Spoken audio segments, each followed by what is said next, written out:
KKR ফেরত পেল ভয়ঙ্কর বোলার কি? নতুন মরশুমের আগে অস্তিতে নাইট শিবির। কেকেআরের হয়ে বহু যুদ্ধের নায়ক তিনি। 2023 সালে যখন কেকেআরের হয়ে বোলিং করতে আসেন, অনেক ব্যাটারকে হিমশিম খাইয়েছে এই ক্রিকেটার। 2022 সালে ফর্মটা ওঠানামা করার পর এবার অনেকটাই সীমিত হয়ে গিয়েছিল এই ক্রিকেটারের খেলা। 2021 সালে টি-20 বিশ্বকাপে সুযোগ পেলেও ভালো পারফর্ম করতে পারেনি এই ক্রিকেটার, এবং 2023 সালে আবার সেই ফর্মে ফিরে আসেন কেকেআরের হয়ে, এবং কেকেআরের 2024-এ চ্যাম্পিয়ন করার বড় ভূমিকা রেখেছিল এই ক্রিকেটার। এতক্ষণে আপনারা বুঝে গিয়েছেন কার কথা বলা হচ্ছে। হ্যাঁ বন্ধুরা, কেকেআরের মিষ্টি স্পিনার বরুণ চক্রবর্তীর কথা।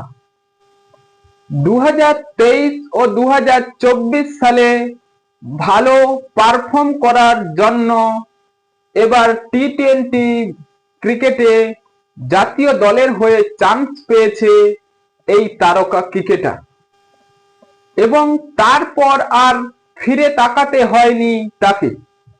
তিনি যে দুরন্ত ফর্মে রয়েছে এবং বোলিং করে সবাইকে তাক লাগিয়ে দিচ্ছে।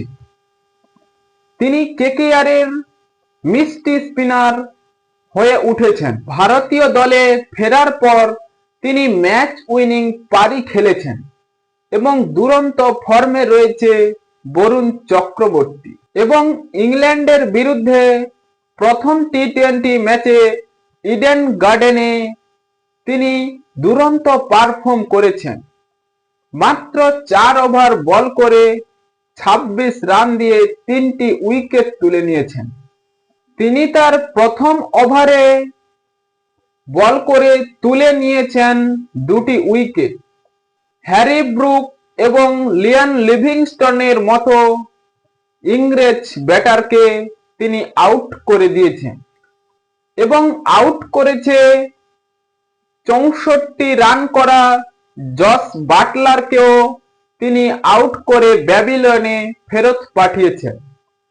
বলাই যায় ইংল্যান্ডের মিডল অর্ডারকে পুরো ভেঙে দিয়েছে এই বরুণ চক্রবর্তী, যা ভারতকে ম্যাচ জেতানোর অনেকটাই সুবিধা করেছে এই বরুণ চক্রবর্তী।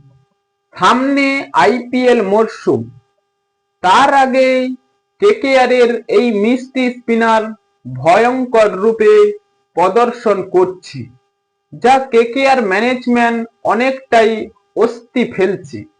তারাই নিঃসন্দেহে এই ক্রিকেটারকে এবার খুবই শান্ত মেজাজে বোলিং বা স্পিন করে যে দেখিয়ে দিয়েছে তিনি কতটা প্রভাবিত করতে পারে কেকেআরের হয়ে। এবং 2025 আইপিএলে তিনি যে ভালো পারফর্ম করবে তা দেখেই বোঝা যাচ্ছে, এবং ফ্যানদের উল্লাসিত হওয়া উচিত, কারণ কেকেআরের এমন ক্রিকেটার যিনি ইংল্যান্ডের মতো তারকা ক্রিকেটারদের বা ব্যাটিংদের উইকেট তুলে নিয়েছে। হ্যাঁ বন্ধুরা, আপনাদের কি মনে হয় বরুণ চক্রবর্তী 2025 আইপিএলে এভাবেই প্রদর্শন করবে বা এভাবেই উইকেট নিতে পারবে? এখনই আপনাদের মতামত কমেন্ট বক্সে লিখে জানিয়ে দিন, এবং চ্যানেলটি সাবস্ক্রাইব করে আমাদের পাশেই থাকুন। ভিডিওটি শেষ পর্যন্ত দেখার জন্য আপনাকে অসংখ্য ধন্যবাদ।